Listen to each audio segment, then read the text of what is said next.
I'm not as young as I once was, and I had decided that I wanted to retire close to my 80th birthday, which was August 30th, 2015.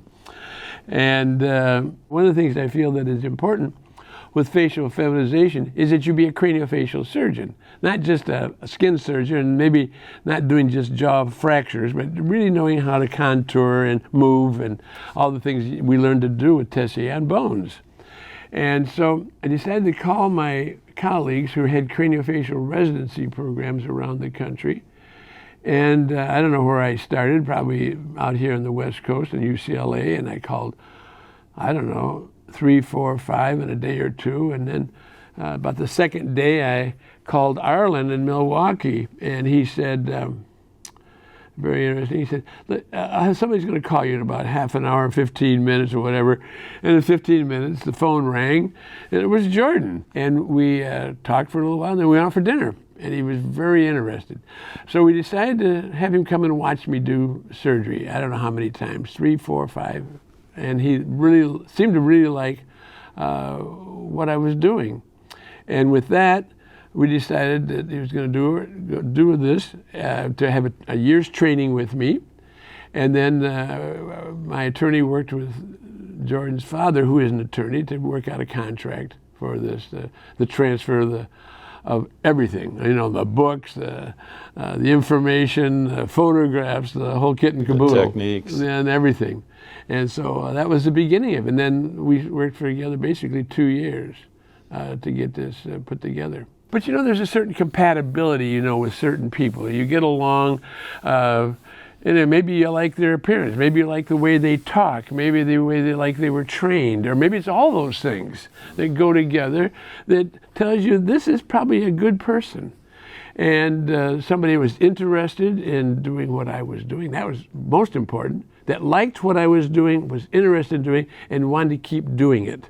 And you know, sometimes there's people that come by and they don't really want to do what you're doing. They sort of sound like they want to do what you're doing, but they don't.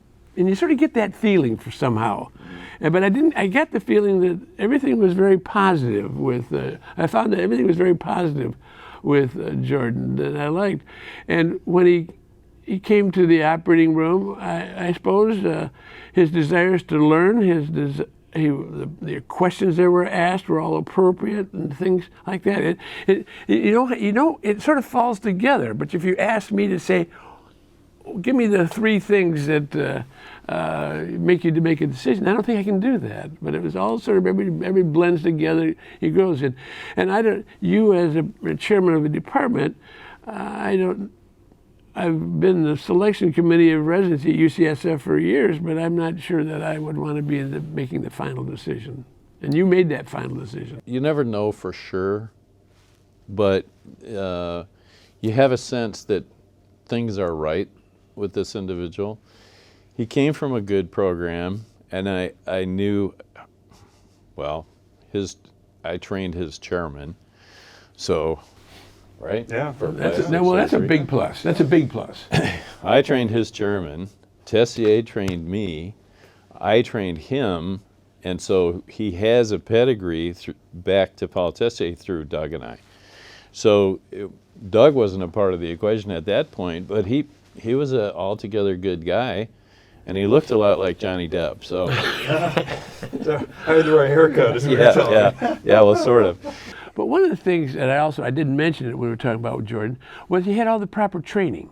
I mean, he had his craniofacial training with you, and then he went to Paris, and he went to Switzerland. And all those things are extremely important in doing what I was doing in facial feminization. So that was a big plus.